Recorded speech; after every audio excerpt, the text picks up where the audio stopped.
Hi friends, welcome to zero IAS. मेरा नाम राहुल बर्नवाल है। मैं यूपीएससी ईपीएफओ में इन्फोर्समेंट ऑफिसर और अकाउंट ऑफिसर के रूप में सिलेक्टेड हूँ। तो जिस घड़ी का आप लोगों का बेसब्री से इंतज़ार था वो घड़ी अब आ चुकी है। यूपीएससी ने ईपीएफओ, एओईओ, अकाउंट ऑफिसर और इन्फोर्समेंट ऑफिसर के पोस्ट का नोटिफिकेशन निकाल दिया है और साथ ही साथ एपीएफसी का भी वैकेंसी निकाल दिया है। तो इस लेक्चर में हम लोग डिस्कस करेंगे यूपीएससी की जो वैकेंसी आई है इन्फोर्समेंट ऑफिसर और अकाउंट ऑफिसर की, और APFC assistant provident fund commissioner की वैकेंसी आई है, उसके बारे में डिटेल में पढ़ेंगे, देखेंगे और किस तरह से आप फॉर्म भर सकते हैं, क्या उसका लास्ट डेट है, कितना उसका फ़ी है, क्या सबसे इम्पोर्टेंट क्या उसका सिलेबस है। उसके बाद मैं लेक्चर के अंत में आप लोगों को कंप्लीट स्ट्रैटेजी दूंगा कि किस तरह से जो है यूपीएससी, ईपीएफओ, एओईओ की तैयारी करें और एपीएफसी की तैयारी करें, और 5 से 6 महीने में या 4 से 5 महीने में जब भी यूपीएससी इसका एग्ज़ाम लेगा तो आप किस तरह से कम तैयारी करके इसमें सक्सेस प्राप्त कर सकते हैं। तो आइए बिना देरी किए इस लेक्चर को शुरू करते हैं। इसका नाम है जीरो आईएएस, ठीक है। तो देखिए वैकेंसी आ गई है, 418 वैकेंसी आई है, ठीक है। यूपीएससी ईपीएफओ के बारे में बता देता हूँ। ईपीएफओ का फुल फॉर्म होता है एम्प्लॉयज़ प्रोविडेंट फंड ऑर्गेनाइजेशन। तो जो भी भविष्य निधि होता है, पीएफ का पैसा कटता है, पेंशन का पैसा कटता है या इंश्योरेंस का जो भी पैसा कटता है, इसको ये मैनेज करती है, ठीक है। तो इसके लिए इन लोगों ने 418 एओ मतलब अकाउंट ऑफिसर और ईओ इन्फोर्समेंट ऑफिसर के पोस्ट को निकाला है 418, ठीक। जिसमें शेड्यूल्ड कास्ट के लिए 57 सीट है, एसटी के लिए 28, ओबीसी के लिए 78, ईडब्ल्यूएस के लिए 51 और अनरिजर्व कैटेगरी के लिए 204 है। और इनमें से इन सीट में से कुछ सीट जो हैंडीकैप्ड हैं उनके लिए रिजर्व है 25 सीट्स, ठीक है। तो टोटल वैकेंसी कितनी आई है? 418, ठीक है। ईपीएफओ किसमें? एओ और ईओ में, ठीक है। एओ क्या होता है? अकाउंट ऑफिसर, और ईओ क्या होता है? इन्फोर्समेंट ऑफिसर, ठीक है। तो जब आपकी नौकरी होगी इस डिपार्टमेंट में, एओ ईओ में, जब आप निकाल लेंगे इस एग्ज़ाम को फाइनल सिलेक्शन में, तो 1 साल आप अकाउंट ऑफिसर के रूप में काम करेंगे और फिर 1 साल के बाद जो है इन्फोर्समेंट ऑफिसर के रूप में काम करेंगे। तो हम लोगों का जो ज्वाइनिंग हुआ था वो अभी हुआ है जनवरी में, इसलिए 1 साल हम लोग अकाउंट ऑफिसर के रूप में भी जो है रिक्रूटमेंट हम लोग का हुआ है, ठीक है दोस्तों। फिर आगे देखते हैं। इसके लिए जो एज है जनरल कैटेगरी के लिए 30 साल है, और जैसे जैसे आप अलग अलग कैटेगरी में हैं, ओबीसी में हैं, एससी एसटी में होंगे, तो उनके लिए आपको एज में रिलैक्सेशन है, ठीक है। तो कितना है जनरल कैटेगरी के लिए एज? 30 साल आपका उम्र होना चाहिए, उससे अधिक उम्र नहीं होना चाहिए, ठीक है। पे स्केल कितना है? तो लेवल 8 का है, ठीक है। लेवल 8 का पे स्केल है। जो आईएएस होता है उसका लेवल पे स्केल है लेवल 10 होता है, लेकिन एओ और ईओ जिसकी वैकेंसी 418 आई है उसका जो पे स्केल है वो है लेवल 8। मतलब आपको इन हैंड जो सैलरी मिलेगा, ठीक है, वो 67,000 से लेके 78,000 तक मिलेगा। डिपेंड करेगा कि किस स्टेट में, किस सिटी में, किस जो है एरिया में आपका पोस्टिंग हुआ है, ठीक है। अगर एक सिटी में है जो इसमें मेट्रो आते हैं तो आपको 78,000 के आसपास मिलेगा पर मंथ। वाई जिसमें उससे छोटे सिटी आएंगे उसको में आपको 72 के आसपास मिलेगा, और जो जेड सिटी आएंगे, जो छोटे स्टेट रहेंगे, उसमें आपको 67 से 68 जो है 1000 तक आपको सैलरी मिलेगा पर मंथ, ठीक है। छोटे छोटे जो है एरिया में, ठीक है, जो छोटे छोटे शहर हैं। तो एजुकेशनल क्वालिफिकेशन क्या है? नॉर्मल ग्रेजुएशन है। मतलब कोई भी इंसान जो नॉर्मल ग्रेजुएट किया है, चाहे वो साइंस से किया है या किसी भी से, मतलब नॉर्मल ग्रेजुएशन उसका होना चाहिए, ठीक है। ये आपको ध्यान देना। कोई भी आदमी इसको भर सकता है जिसको ग्रेजुएशन है, कोई भी सब्जेक्ट से हो, और लेकिन वो रिकॉग्नाइज यूनिवर्सिटी से होना चाहिए, जिस जनरली सब होता है, ठीक है। तो बैचलर डिग्री होना चाहिए किसी भी सब्जेक्ट में, ठीक है। देखिए, तो जो ईपीएफओ होता है वो एक स्टैट्यूटरी बॉडी है। मतलब ईपीएफओ एक्ट से बना है 1952 से, और मिनिस्ट्री ऑफ लेबर में। मतलब आप डायरेक्ट जो है सेंट्रल गवर्नमेंट के एम्प्लॉय कहलाएंगे, डायरेक्ट सेंट्रल गवर्नमेंट के एम्प्लॉय, और ये आप परमानेंट जॉब होगा, ठीक है। और ये जो पोस्ट होता है वो ग्रुप बी होता है दोस्तों, ग्रुप बी पोस्ट है। कौन? एओ और ईओ का जो पोस्ट है वो ग्रुप बी पोस्ट है, ठीक है। इसके अलावा दूसरी वैकेंसी जो ईपीएफओ ने निकाला है, यूपीएससी ने निकाला है, वो निकाला है असिस्टेंट प्रोविडेंट फंड कमिश्नर, जिसको हम लोग एपीएफसी बोलते हैं, असिस्टेंट प्रोविडेंट फंड कमिश्नर। इसकी जो पोस्ट निकाली है वो निकाला है 157 पोस्ट, जिसमें एससी के लिए 25 है, एसटी के लिए 12 है, ओबीसी के लिए 38 है, ईडब्ल्यूएस के लिए 16 और अनरिजर्व के लिए 68 है, मतलब जनरल कैटेगरी के लिए। और जो हैंडीकैप्ड हैं उनको 8 सीट रिजर्व है इन्हीं में से, ठीक। तो इसमें भी जो आपका जो पे स्केल है दोस्तों वो लेवल 10 का है। मतलब जो सिविल सर्विस में ग्रुप ए सर्विस को मिलता है उस वही है, ठीक है। लेवल 10 है, मतलब इसमें स्टार्टिंग जो सैलरी मिलेगी वो मोर देन 1 लाख या अप्रॉक्स 1 लाख मिलेगी दोस्तों, 1 लाख तक मिलेगा। और जो AO में स्टार्टिंग सैलरी होती है वो छोटे मतलब शहर रहेंगे तो 67 से 68 हज़ार, और बड़े शहर हैं तो 78 हज़ार की मिलेगा। लेकिन इसमें कोई भी शहर हो, जो अगर छोटा भी शहर है कितना भी छोटा, तो उसमें आपकी सैलरी जो है 90,000 से लेकर 1 लाख तक होगी स्टार्टिंग, ठीक, पर मंथ। और ये ग्रुप A पोस्ट है और नॉन मिनिस्ट्रियल है, मतलब मिनिस्ट्री के अंदर में तो आता है लेकिन पोस्ट का नाम है नॉन मिनिस्ट्रियल, ठीक है। इसमें जो है आपका मैक्सिमम एज जो जनरल कैटेगरी का होना चाहिए दोस्तों वो 35 ईयर्स होना चाहिए, ठीक है। इसेंशियल क्वालिफिकेशन मतलब क्या आपके पास होना ही चाहिए तभी आप फॉर्म भर पाएंगे, तो नॉर्मल ग्रेजुएशन का आपको डिग्री होना चाहिए और कुछ नहीं होना चाहिए। कोई भी स्ट्रीम से करे, कोई भी सब्जेक्ट्स करे, नॉर्मल आपको ग्रेजुएशन का डिग्री होना चाहिए, ठीक है।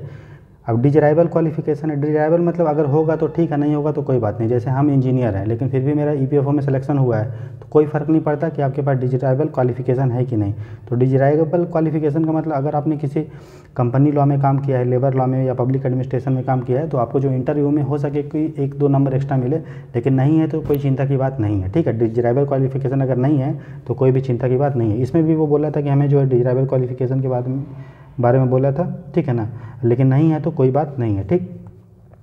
उसके बाद आगे देखते हैं, तो इसका जो डेट है फॉर्म भरने का याद रखिएगा, आज से लेके 25 फरवरी 2023 लेके 12 बजे तक, 12 बजे से फॉर्म भरना चालू हो जाएगा और 17 मार्च के शाम 6 बजे तक जो है फॉर्म भराएगा, ठीक है। तो याद रखिएगा जो हमारा जो डेट है वो 25 फरवरी से 17 मार्च तक है, ठीक है। तो आप तुरंत जल्दी आज फॉर्म मत भरिएगा, अभी आप पढ़िएगा कि क्या पूछा जा रहा है, ठीक है। क्या मेरा क्वालिफिकेशन है, मेरे पास सर्टिफिकेट सब है कि नहीं, ये सब तुरंत जल्दी फॉर्म नहीं भरिएगा, ना ही फॉर्म को लास्ट डेट में भरिएगा। आप कोशिश कीजिए कि जो है मैं फॉर्म जो है 5 से 10, 12 मार्च तक फॉर्म भर देंगे, जल्दी भी नहीं भरना और लेट से भी नहीं भरना है, ठीक है। सेंटर जो है सफिशिएंट है, ठीक, तो अपने हिसाब से जो है आप चुन लेंगे, ठीक है। तो एज लिमिट का मतलब है रिलैक्सेशन है, अगर OBC कैंडिडेट है तो उसको मैक्सिमम 3 साल का जो है छूट मिल सकता है एज में, अगर SC ST है तो 5 साल का मिल सकता है, ठीक। अगर कोई EPFO में एम्प्लॉइज है तो उसको 5 साल तक मिल सकता है, ठीक है ना। तो ये चीज़ है, मतलब हम लोग को 5 साल एक्स्ट्रा भी हम लोग भर सकते हैं, ठीक। तो 2 साल आप प्रोबेशन के पीरियड में इसमें रहेंगे, तो जॉब होने के बाद प्रोबेशन में रहेगा, फिर आपको जो है पोस्ट दे दिया जाएगा। पोस्ट आपको शुरू में ही दे दिया जाएगा लेकिन शुरू में प्रोबेशन पीरियड में रहेंगे। अब देखिए इंपॉर्टेंट क्या है, सिलेबस। तो सिलेबस क्या है AO और EO का, तो दोनों का सिलेबस लगभग सेम है, बस थोड़ा डिफरेंस है। जो APFC का सिलेबस है और जो AO EO का सिलेबस है, दोनों का सिलेबस लगभग जो है क्या है, सिमिलर है, लेकिन APFC का सिलेबस कुछ हद तक थोड़ा कठिन है और थोड़ा वास्ट है, ठीक है। तो देखिए जो आपका सिलेबस है AO EO का वो आपको बता रहे हैं। सबसे पहले एक आपको टेस्ट होगा, जिस टेस्ट का नाम होगा रिक्रूटमेंट टेस्ट, ठीक। तो इस रिक्रूटमेंट टेस्ट में जनरली जो दोस्तों हम लोग के टाइम में 120 क्वेश्चन हुए थे, ठीक है, और ये हुआ था, एक क्वेश्चन हुआ था 2.5 नंबर का, तो टोटल हमारे पास जो हो गया 300 जो हमारा क्या हो गया दोस्तों मार्क्स का। तो 2 घंटे का आपका पेपर होगा और सभी क्वेश्चन जो होंगे इक्वल मार्क्स में होंगे, मतलब 2.5 नंबर का होगा। अगर 120 क्वेश्चन इस बार भी रहा तो ऑब्जेक्टिव टाइप पेपर होता है दोस्तों, मल्टीपल चॉइस क्वेश्चन, जिस तरह UPSC का क्वेश्चन आता है, CDS का आता है, EPFO का भी उसी टाइप का होता है, लेकिन लेवल थोड़ा कम होता है UPSC के सिविल सर्विस के तुलना में।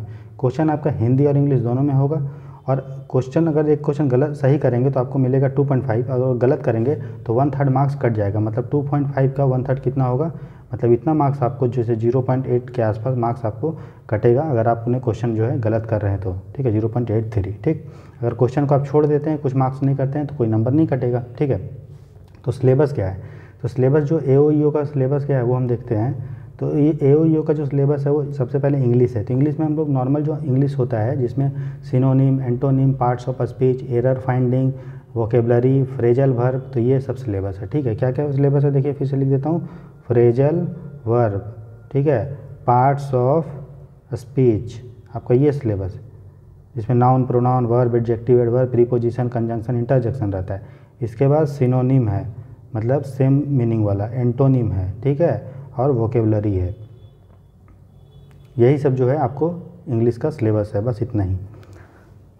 मैं बताऊंगा लेक्चर के अंत में कि किस तरह से आप प्रिपरेशन को करके एक सीट आप पा सकते हैं, क्योंकि मेरा सिलेक्शन हो चुका है तो मैं गाइड करने के लिए जो है कैपेबल हूँ और आसानी से आपको गाइड कर दूंगा, ठीक है। कि आने वाले 4 जो महीने में आप क्या करें कि आपको एक सीट आराम से मिल जाएगा, ठीक। इंडियन फ्रीडम स्ट्रगल, मतलब देखिए आपको इसमें मॉडर्न हिस्ट्री पढ़ना है, मॉडर्न हिस्ट्री, ठीक है। बस इसमें आपको ancient, medieval, art and culture नहीं पढ़ना है। किसमें? अभी मैं बता रहा हूँ एओ और ईओ के लिए, एपीएफसी में पढ़ना है हमें सब, ठीक। करंट इवेंट, करंट अफेयर पढ़ना है, और डेवलपमेंटल इशू, जो भी डेवलपमेंटल इशू हुआ मतलब न्यूज़ में, पॉवर्टी, हेल्थ वेल्थ से रिलेटेड, वो आपको पढ़ना है, ठीक। जो पॉलिटी है, इंडियन पॉलिटी, लक्ष्मीकांत और इकोनॉमी, ये सब भी आपको पढ़ना है, ठीक है। अब general accounting principle, general accounting मतलब किस तरह से अकाउंटिंग होता है वो भी आपको पढ़ना है, मतलब अकाउंटिंग भी एक सब्जेक्ट है। इंडस्ट्रियल रिलेशन एक टॉपिक है, और लेबर लॉ भी टॉपिक है। अब क्वेश्चन आपको आएगा यार हम तो पॉलिटी इकोनॉमी पढ़ लेंगे, लेकिन ये दोनों कहाँ से पढ़ेंगे? तो मैं आपको सब लेक्चर के अंत में अच्छे से बताऊँगा, इसलिए लास्ट तक आप बने रहें, ठीक है। जनरल साइंस आपको आता है, ठीक है, साइंस बेसिक साइंस आएगा, और कंप्यूटर भी आता है। General mental ability and quantitative aptitude, जिसको सीसेट बोलते हैं, ठीक है। कंप्रिहेंसिव, ये सब भी आपको थोड़ा थोड़ा पूछता है, और सोशल सिक्योरिटी पूछता है, ठीक है दोस्तों। तो ये हमारा सिलेबस है, टोटल 9 सब्जेक्ट के आसपास हैं, अगर इकोनॉमी को ले ले तो 10 हैं, ठीक। तो देखिए वेटेज क्या है, तो देखिए वेटेज इस तरह से है कि 300 नंबर का आपका होता है रिटन, ये जो मैंने अभी टेस्ट बताया सो, और 100 नंबर का क्या होगा? इंटरव्यू, ठीक है। तो वेटेज हुआ ना, अगर हम देखें कि 400 नंबर का आपका टोटल हुआ, 400 मतलब 300 का टेस्ट हो गया और 100 नंबर का इंटरव्यू, तो 400 में का 75% कितना होता है? 300। तो 300 में नंबर किसको दिया गया है? रिटन को। और 25% कितना होता है 400 का? वो होता है 100। तो वेटेज हुआ ना 75:25, जिसमें 300 नंबर का आपका हो गया रिटन, और 25% का हो गया। अब 300 में से जो 400 में से 75% जो वेटेज दिया गया वो दिया गया आपको रिटन को, और 25% दिया गया वेटेज 400 में से 100 नंबर का आपका होगा इंटरव्यू। तो 300 नंबर का आपका रिटन होगा, 100 नंबर का इंटरव्यू होगा। फिर जितना आप नंबर लाएंगे टोटल, उसके आधार पे आपका फिर जो है मेरिट बनेगा दोस्तों, ठीक है। तो आपको समझ में आ गया सिलेबस, आपको समझ में आ गया वेटेज और कितने मार्क्स का पेपर होगा टोटल, वो समझ में आ गया। अब हम देखते हैं एपीएफसी के बारे में। तो देखिए एपीएफसी के बारे में ये है, ये भी जो होगा 2 घंटे का होगा, और जो भी आइटम ऊपर में लिखा था तो वो भी होगा आपका 300 नंबर का रिटन और 100 नंबर का इंटरव्यू। हर क्वेश्चन 2 नंबर का होगा, इसमें भी आपका एमसीक्यू बेस्ड क्वेश्चन होगा, हिंदी और इंग्लिश दोनों में क्वेश्चन टाइप लिखे रहेंगे, और पेनाल्टी मिलेगा सही के लिए 2.5 और गलत के लिए 0.83। ये मतलब जो अभी प्रेजेंट में है वो यूपीएससी उसके बाद आपको डिटेल नोटिफिकेशन देगा कि कितने कितने नंबर का क्वेश्चन होगा और कितना होगा, ठीक। गलत करेंगे तो 0.83 कटेगा, और नहीं कोई अटैम्प्ट करेंगे तो कोई पेनल्टी नहीं कटेगा। सिलेबस क्या है दोस्तों? तो एकदम सिंपल सा सिलेबस है, जो आपका एओ ईओ का है, बस थोड़ा सा डिफरेंस है। देखिए इंग्लिश उसमें भी पूछ रहा था, इसमें भी पूछता है, इसमें थोड़ा सा आपको वास्ट इंग्लिश पढ़ना पड़ेगा। इंडियन कल्चर वहाँ पे नहीं था, आर्ट एंड कल्चर आपको पढ़ना है। हेरिटेज मतलब आपको वही इंडियन कल्चर एंड हेरिटेज पढ़ना है। फ्रीडम मूवमेंट पढ़ना है, और करंट इवेंट पढ़ना है। करंट इवेंट मतलब हिस्ट्री विस्ट्री भी पढ़ना है, ठीक है, और आपको करंट अफेयर पढ़ना है। उसका ये टॉपिक जो नहीं था हमारा, पॉपुलेशन के बारे में पढ़ना है, डेवलपमेंट और ग्लोबलाइजेशन, ठीक। ये टॉपिक ऐड हुआ है एपीएफसी में, ये आपका एओ ईओ में नहीं था, ठीक है। गवर्नेंस भी टॉपिक जो है एओ ईओ में नहीं था, हमें सिर्फ वहाँ पे पॉलिटी पढ़ना था। तो यहाँ पे ये नया टॉपिक गवर्नेंस ऐड हुआ है, कॉन्स्टिट्यूशन तो उसमें भी था, ठीक। Present trends in Indian economy, Indian economy उसमें भी पढ़ना था, इसमें भी पढ़ना है आपको। ऑडिटिंग अकाउंटिंग पढ़ना था उसमें भी, लेकिन ऑडिटिंग नहीं पढ़ना था, इसमें आपको ऑडिटिंग के बारे में पढ़ना है। इंडस्ट्रियल रिलेशन उसमें भी था, इसमें भी है। लेबर लॉ उसमें भी था, इसमें भी है। इसमें एक नया चीज़ जुड़ जा रहा है, इंश्योरेंस। इंश्योरेंस इसमें पढ़ना है, एपीएफसी में, एओ ईओ में नहीं था दोस्तों। फिर कंप्यूटर उसमें भी था, इसमें भी है। जनरल साइंस दोनों में है, एलिमेंट्री मैथमेटिक्स दोनों में है। स्टैटिस्टिक्स नया सब्जेक्ट जुड़ चुका है एपीएफसी के लिए, एओ ईओ में नहीं था। जनरल मेंटल एबिलिटी मतलब सीसेट दोनों में था। सोशल सिक्योरिटी दोनों में था। तो देखिए जो सिलेबस जो एओ ईओ में था और एपीएफसी में नहीं है, या एपीएफसी में है और एओ ईओ में नहीं है, वो क्या क्या है? बहुत कम सा सिलेबस है। जो एपीएफसी में है एओ ईओ में नहीं है, वो देखिए ये वाला चीज़ जो है आपको एपीएफसी में पढ़ना है स्पेसिफिक। फिर पॉपुलेशन डेवलपमेंट एंड ग्लोबलाइजेशन ये पढ़ना है। गवर्नेंस एक नया टॉपिक पढ़ना है। ऑडिटिंग पढ़ना है, इंश्योरेंस पढ़ना है, बस यही तो। बाकी सेम चीज़ आपका एओ ईओ का है। जो एओ और ईओ का सिलेबस है दोस्तों, वही तो एपीएफसी का सिलेबस है ना। तो अगर किसी अब आप एक एग्ज़ाम का अच्छे से तैयारी कर लेंगे तो दूसरा एग्ज़ाम का तैयारी अपने आप हो जाएगा। बस 2-4 टॉपिक को अच्छे से आप पढ़ लो जो अलग है कि नहीं। तो इसका भी जो वेटेज होगा दोस्तों वो 75-25 होगा, मतलब 300 नंबर का आपका होगा रिटन और 100 नंबर का होगा आपको इंटरव्यू, ठीक है। ध्यान समझ में आ गया आपको। फिर देखिए कुछ आप सेंटर है कि कौन सा सेंटर आप भर सकते हैं। तो जो आपका स्टेट है उसके अनुसार आप डिसाइड कर लीजिए कि कौन सा सेंटर होगा, ठीक है। लगभग हर राज्य में 1-2 सेंटर है। अगर बड़े राज्य हैं तो 2-3-4 सेंटर मिल जाएगा, छोटे राज्य हैं तो 1 सेंटर जनरली हर में, ठीक है। टोटल 79 सेंटर हैं। तो अपने हिसाब से जो आपका लोकेशन हो उसके अनुसार आप जो है क्या करेंगे, सेंटर को चूज कर लेंगे। पेपर जो होगा दोस्तों 2 घंटे का पेपर होगा रिटेन, इसमें कोई इंटरव्यू, इसमें जो है कोई मेंस नहीं होता, डायरेक्ट आप रिटेन क्वालिफाई करेंगे, आपका इंटरव्यू के लिए नाम आएगा, फिर आप जो इंटरव्यू देंगे फिर फाइनल मेरिट लिस्ट बनेगा, ठीक है। 400 में से 300 नंबर का आपका रिटेन और 100 नंबर का इंटरव्यू, ठीक। उसके बाद देखिए दोस्तों आगे देखते हैं दोस्तों, जो एप्लीकेशन फ़ी है, फ़ी आपको मात्र लग रहा है 25 रुपये, फॉर्म का रेट मात्र 25 रुपये दोस्तों, ठीक है। या इसे आप बैंक से भर सकते हैं, नेट बैंकिंग से भर सकते हैं, UPI, debit card, credit card, master, रुपए, वीज़ा, किसी से भी भर सकते हैं दोस्तों, ठीक है। डेट भरने का याद रखिएगा 25 तारीख से, आज से लेके 12 बजे से, 25 फरवरी के 12 बजे से लेके आपको फॉर्म भरने का जो डेट है वो आपको कितनी तारीख तक है, 17 मार्च के 6 बजे शाम तक है। तो 25 फरवरी आज 12 बजे दोपहर से लेके 17 मार्च के शाम 6 बजे तक आप फॉर्म भर सकते हैं। फॉर्म का रेट मात्र 25 रुपये है, ठीक है। उसके बाद देखिए ये सब आपका काम का नहीं है, ठीक है। हम लोग आगे आते जाएंगे, ठीक है। ये सब एज रिलैक्सेशन मैं बता दिया आपको, उतना इम्पोर्टेंट नहीं है।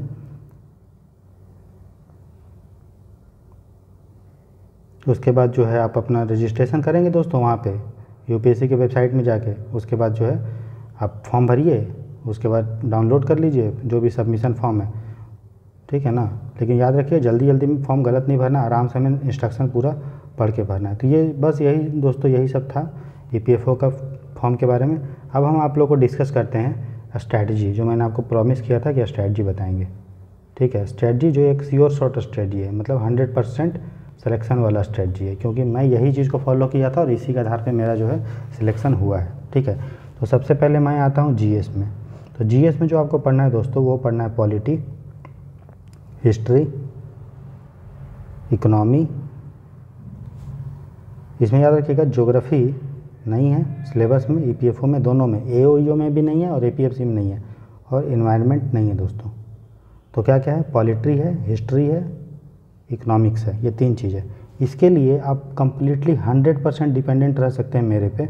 मेरा एक चैनल है दोस्तों 0IS, उसमें मैं जो है पढ़ा रहा हूँ पूरा GS, ठीक है, प्लस क्वेश्चन को प्रैक्टिस कर रहा हूँ। डेली 50 क्वेश्चन प्रैक्टिस किया जा रहा है, ठीक है। तो अभी से लेकर आप डेली अगर 50 क्वेश्चन प्रैक्टिस कर रहे हैं, साथ ही साथ मैं स्टैटिक पोर्शन भी चैप्टर बाय चैप्टर पढ़ा रहा हूँ, तो आप जो है GS में जितने भी क्वेश्चन आते हैं दोस्तों, तकरीबन समझ लीजिए इन तीनों सब्जेक्ट से मिला के आपके जो है 45 से 60 क्वेश्चन तक दोस्तों आ सकते हैं। तो आप आराम से जो है 50 क्वेश्चन करेक्ट करके इसमें आ सकते हैं, अगर सिर्फ आप मेरा चैनल को सब्सक्राइब करके देखते हैं तो दोस्तों, ठीक है। तो पॉलिटी, हिस्ट्री और इकोनॉमिक्स के लिए, GS के लिए आप सिर्फ और सिर्फ 0IS को देखें, इसके अलावा आपको कुछ करने का ज़रूरत नहीं है दोस्तों, ठीक।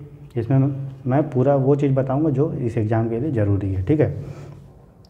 उसके लिए बाद आते हैं दोस्तों हम लोग अकाउंटिंग में, ठीक है।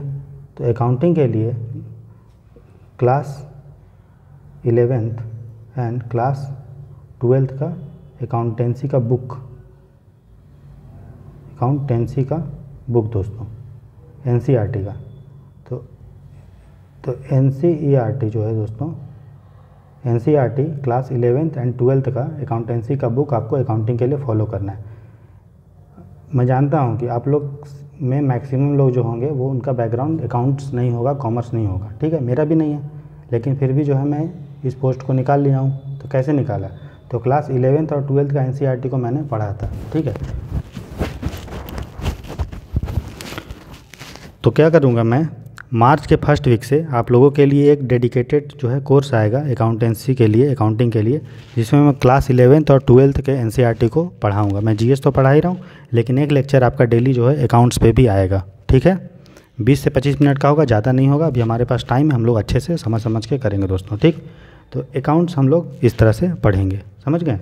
उसके बाद आते हैं लेबर लॉ।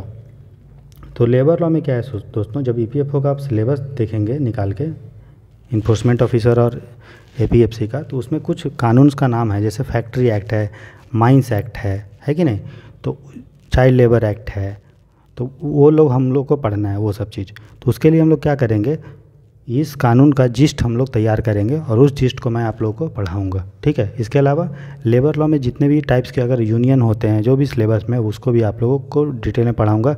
कि कलेक्टिव बार्गेनिंग क्या होता है, लेबर का क्या राइट्स है, कितने टाइप के ट्रेड यूनियंस होते हैं, है ना। फिर इंडस्ट्रियल रिलेशंस क्या होता है, एम्प्लॉयर एम्प्लॉय का रिलेशन क्या होता है, ठीक है, क्या क्या उसमें निटी ग्रिटी है, सब आपको ऑब्जेक्टिव वे में प्रीलिम्स के ध्यान रख के, जो आपका ईपीएफओ का एग्ज़ाम है रिटेन को, उसको ध्यान रख के ऑब्जेक्टिव पेपर हम लोग सेट करेंगे और उसके अकॉर्डिंग पढ़ाई करेंगे। तो लेबर लॉ जो है वो आप ईपीएफओ में जो भी सिलेबस दिया उसको नोट करें और उसको फिर गूगल से आप पढ़ सकते हैं, लेकिन पढ़ेंगे तो आपको ज़्यादा एफर्ट भी लगाना पड़ेगा, तो ये एफर्ट मुझे लगाने दीजिए, बस आप पढ़िए। मैं अपने चैनल पे इसको भी लेबर लॉ का भी जो है डेली थोड़ा थोड़ा पढ़ाऊँगा, 10 से 15 मिनट, तो आपको धीरे धीरे करके वो ख़त्म हो जाएगा। याद रखिएगा ईपीएफओ में भले 9 से 10 टॉपिक्स हैं सिलेबस में, सब्जेक्ट में, लेकिन सिलेबस बहुत छोटा है, तो इसके लिए आपको अगर इधर उधर आप पढ़ेंगे, उल्टा पुल्टा पढ़ेंगे, तो आप क्या होगा, इन्फॉर्मेशन से पूरा अपने को ढक लेंगे। उतना हम लोग को ज़रूरत नहीं है, हम लोग को काम है कि कम पढ़ के सिलेक्शन लेना, बस। हम लोग को उसमें पंडित और पीएचडी नहीं करना है दोस्तों, ठीक है। तो याद रखिएगा लेबर लॉ के लिए भी मैं जो है 10-15 मिनट का डेली एक लेक्चर आप लोगों को जीरो आईएएस के चैनल पे आएगा, इसीलिए इस चैनल को आप शेयर करें, सब्सक्राइब करें, ताकि आपको जब मैं शुरू करूँगा कोर्स तब आपको नोटिफिकेशन आ जाएगा, ठीक। तो अकाउंटिंग हो गया, लेबर लॉ हो गया, सोशल सिक्योरिटी। सोशल सिक्योरिटी के लिए भी मैं जो है थोड़ा थोड़ा आपको बताते जाऊंगा कि क्या होता है सोशल सिक्योरिटी। वैसे देखिए लेबर लॉ और सोशल सिक्योरिटी आपस में लिंक है, तो दोनों में आप लोगों को कोई ज़रूरत जो है दिक्कत नहीं पड़ेगी, ठीक है। अकाउंटिंग हो गया, लेबर लॉ हो गया, सोशल सिक्योरिटी हो गया। कंप्यूटर, तो कंप्यूटर के लिए क्या करेंगे, कोई भी आप एक पतली सी कोई भी लूसेंट की बुक आती है, कोई भी बुक ले लीजिए पतली सी, जिसमें मैं 70-80 पेज का होगा, उसको 1-2 बार आप रीड कर लीजिए, ठीक है। कंप्यूटर से आपका 5 क्वेश्चन के आसपास आएगा तो वो आपका सही हो जाएगा, ठीक। तो अकाउंटिंग हो गया, लेबर लॉ हो गया, सोशल सिक्योरिटी हो गया, हम लोग जीएस का पूरा टॉपिक्स देख लिए, ठीक है। अब एक बचता है इंश्योरेंस और ऑडिटिंग, ठीक है। तो देखिए अकाउंटिंग और ऑडिटिंग दोनों जो है रिलेटेड है। हम लोग ऑफिस में क्या करते हैं, अकाउंट्स भी मेंटेन करते हैं और ऑडिट भी जो है किया जाता है जब फाइनेंशियल ईयर एंड होता है तब, तो उसका भी हम लोगों को जानकारी है, तो वो भी आप लोगों को धीरे धीरे करके जो है बता देंगे। अगर कोई पीडीएफ का शेयर करना पड़े तो वो भी आप लोगों को शेयर किया जाएगा, ठीक है। उसके बाद एक टॉप सब्जेक्ट है मैथ्स। मैथ्स में हम लोग देख लेंगे, सीसैट भी देख लेंगे और बेसिक जो न्यूमेरेसी होता है वो। तो मैथ्स के लिए आप क्या कर सकते हैं, आर एस अग्रवाल की एक बुक आती है दोस्तों, ठीक है, R S Agarwal basic numeracy और रीजनिंग के लिए, उसको आप पढ़िए चैप्टर बाय चैप्टर और थोड़ा थोड़ा बना करके देखते रहिए। तो इससे आप क्या होगा, फ्लो में रहेंगे। डेली आधा घंटा अगर मैथ्स और रीजनिंग आप पढ़ रहे हैं तो आपका उससे जो है मैथ्स कंप्लीट हो जाएगा पूरी तरह से, और सीसैट में भी क्वेश्चन आप सही करके आ जाएंगे, ठीक। तो ये हुआ। अब लास्ट जो सब्जेक्ट है दोस्तों वो है हमारा क्या दोस्तों, ये इंग्लिश। तो इंग्लिश के लिए मैंने बता दिया कि सिनोनिम, एंटोनिम, ठीक है, सिनोनिम हो गया, एंटोनिम हो गया, और जो है पार्ट्स ऑफ स्पीच हो गया, फ्रेजल वर्ब हो गया, ठीक है। उसके बाद वोकेबलरी हो गया, बस यही टॉपिक है। इन टॉपिक को आप कोई भी एसएससी का बुक आता है जिसमें सिनोनिम दिया हुआ है, एंटोनिम दिया है, पार्ट्स ऑफ स्पीच के बारे में दिया है, फ्रेजल वर्ब दिया है, वोकेबलरी दिया है, उसको लाइए और उसको एक बार पढ़ लीजिए, रट लीजिए, समझ लीजिए। तो बस तो दोस्तों बस यही सिलेबस है ईपीएफओ का दोनों का, चाहे वो एपीएफसी का सिलेबस है दोस्तों, ठीक है, चाहे वो आपका जो है अकाउंट ऑफिसर का सिलेबस है ये वाला। मैंने आपको सब बता दिया कि जीएस में आप हिस्ट्री, करंट, पॉलिटी के लिए क्या करेंगे, अकाउंटिंग के लिए बता दिया, इंडस्ट्रियल रिलेशन, लेबर लॉ के लिए क्या करेंगे वो बता दिया, इंग्लिश के लिए क्या करेंगे वो बताया हूँ। साइंस के लिए देखिए दोस्तों क्या करेंगे, क्लास 6 से लेकर 10th तक का एनसीईआरटी आप पढ़ लीजिए, लेकिन इसमें ज़्यादा आपको फोकस करना है फिजिक्स पे और फोकस करना है केमिस्ट्री पे।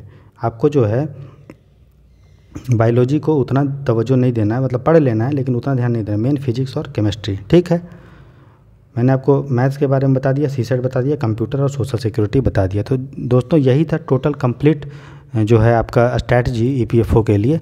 तो मेरे चैनल को आप देखते रहें, उसमें मैं जीएस कंप्लीट आपको करवा दूंगा। और मार्च फर्स्ट वीक में जो है ईपीएफओ के लिए डेडिकेटेड एक कोर्स आएगा जिसमें हम लोग accounting, labour law, social security, insurance, auditing, computer, maths और इंग्लिश, ये सभी को धीरे धीरे करके कंप्लीट करेंगे, ठीक है। तो thanks for watching this lecture. Subscribe to zero IAS channel, जिसका मैं जो है चैनल का लिंक और टेलीग्राम चैनल का लिंक जो है डिस्क्रिप्शन बॉक्स में डाल दूंगा। All the best for watching this lecture. मैं आपको के सफलता की कामना करता हूं कि आप जल्द से ईपीएफओ में सेलेक्ट होकर इन्फोर्समेंट ऑफिसर, अकाउंट ऑफिसर के रूप में सिलेक्शन हो आपका, और एपीएफसी के रूप में भी सिलेक्शन हो, और देश की आप सेवा करने में अपना जी जान लगाएं। तो पूरी उम्मीद और लगन के साथ पढ़ते रहिए, एक समय भी वेस्ट मत कीजिए दोस्तों, क्योंकि ये ऐसा एग्ज़ाम है डायरेक्ट आपको प्रीलिम्स के बाद सीधे आप इंटरव्यू देंगे और ग्रुप ए और बी सर्विस बनेंगे। ऐसा कोई भी एग्ज़ाम जो दोस्तों यूपीएससी नहीं करवाता है जिसमें आपका मेंस दोस्तों नहीं होता है और इतना हाई पोस्ट आपको दिया जा रहा है ग्रुप ए और ग्रुप बी सर्विस का। ठीक है, तो all the best for watching this lecture. Have a nice day. खूब मेहनत और लगन के साथ पढ़ते रहिए, चैनल सब्सक्राइब कीजिए और नोटिफिकेशन को ऑन कर दीजिए। जल्द ही आपके लिए एक डेडिकेटेड कोर्स आएगा। Thanks for watching this lecture. Have a nice day friends.